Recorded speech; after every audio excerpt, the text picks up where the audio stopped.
বিশ্বের ইতিহাসের মানুষের আস্থা ও বিশ্বাসের প্রতিফলন হিসেবে অসংখ্য মন্দির ও উপাসনালয় নির্মিত হয়েছে। এগুলি শুধু ধর্মীয় স্থান নয়, বরং মানব সভ্যতার শিল্প, পরিকল্পনা ও প্রযুক্তির নিদর্শন। দক্ষিণ পূর্ব এশিয়ার কম্বোডিয়ায় অবস্থিত অ্যাংকর বাট সেই সমস্ত স্থাপনার মধ্যে সবচেয়ে বিস্ময়কর। এটি আয়তনের দিক থেকে পৃথিবীর বৃহত্তম উপাসনালয়। এই মন্দিরের প্রতিটি প্রাচীর, গম্বুজ ও চূড়া মানুষের প্রতিভার, স্থাপত্য ও দেবতার প্রতি আস্থা প্রকাশ করে। আজকের এই ডকুমেন্টারিতে আমরা জানাবো প্রায় 900 বছর আগে কিভাবে এটি নির্মিত হয়েছে, এর আয়তন, উচ্চতা, রং ও নির্মাণ কৌশল, দেবতার প্রতি কিংবদন্তি এবং বৈজ্ঞানিক গবেষণার ফলাফল। আমরা দেখব কিভাবে মানুষের প্রকৃতি ও আধ্যাত্মিক বিশ্বাস একত্রিত হয়ে মহাকাব্য স্থাপনাটি জন্ম দিয়েছে। কম্বোডিয়ার লোকগাথা অনুসারে এক রাতে নিঃশব্দের সময় সূর্যদেব স্বপ্নে রাজা ইন্দ্রর সামনে প্রকাশ হন। তিনি নির্দেশ দেন নতুন একটি মন্দির নির্মাণ করতে হবে, যা আকাশের দেবতার জন্য প্রেরণা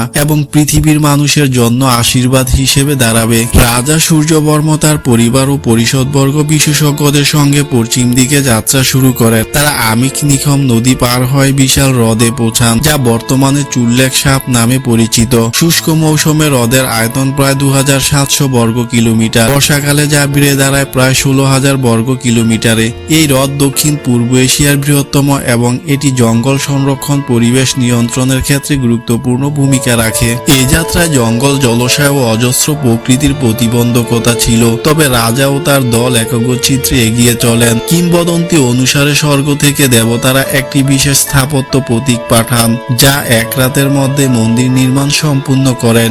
এই প্রতীক ছিল কেবল আধ্যাত্মিক প্রেরণা নয়, বরং মানুষের শিল্প ও পরিকল্পনার জন্য নিদর্শন। অ্যাংকর বাটের আয়তন প্রায় 165 একর। প্রধান মন্দির এবং চারপাশে একাধিক ছোট মন্দির, জলাশয় ও সন্নিবেশে চত্বর রয়েছে। প্রধান মন্দিরের চূড়া প্রায় 65 মিটার। চুনাপাথর, ইট, স্যান্ডস্টোন প্রাচীর মূলত প্রকৃতির সাদা, লাল ও হলুদ রং স্বরূপ ধারণ করে। প্রতিটি প্রাচীর, গম্বুজ ও চূড়ায় শুষ্ক ভাস্কর্য, দেবতা ও আধ্যাত্মিক প্রতীক খোদাই করা। নির্মাণে চুনাপাথর ব্লক, নদী এবং স্থানীয় খনিজ ভাটিয়া থেকে আনা হয়। বিশেষভাবে পরিকল্পিত লিফট এবং রুলার সিস্টেম ব্যবহার করে এই বড় বড় ব্লকগুলিকে উঁচুতে পৌঁছে দেওয়া হতো। গবেষকরা এটিকে প্রাচীন যুগের ইঞ্জিনিয়ারিং প্রকৌশল হিসেবে বর্ণনা করেন। মন্দিরের চারপাশে জঙ্গল ও জলাশয় কেবল সৌন্দর্যই বৃদ্ধি করেনি, এটি প্রকৃতির জল নিয়ন্ত্রণ, জলধারা এবং পরিবেশ সংরক্ষণের মাধ্যমে হিসেবেও গুরুত্বপূর্ণ।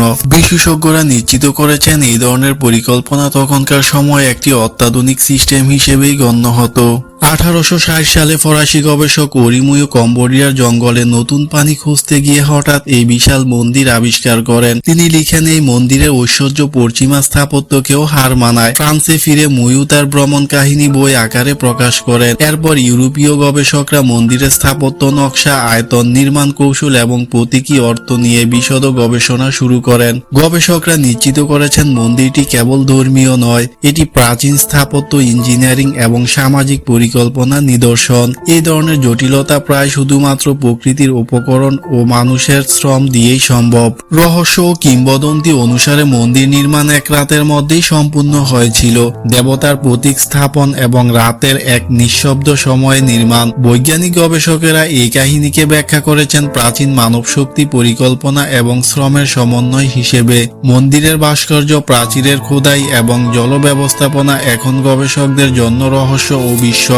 গবেষকরা দেখেছেন মন্দিরের আয়তন, উচ্চতা ও কক্ষ নিবেশ এমনভাবে পরিকল্পিত ছিল যাতে সূর্যের আলো নির্দিষ্ট সময় প্রধান দেবতার প্রতীকের উপর পড়ে। এটি প্রাচীন স্থাপত্যের একটি বৈজ্ঞানিক কৌশল, যা আজও আধুনিক স্থাপত্যবিদদের জন্য অদ্ভুত। আজ আমরা জানলাম কেন অ্যাংকর বাট বিশ্বের বৃহত্তম উপাসনালয় হিসেবে পরিচিত।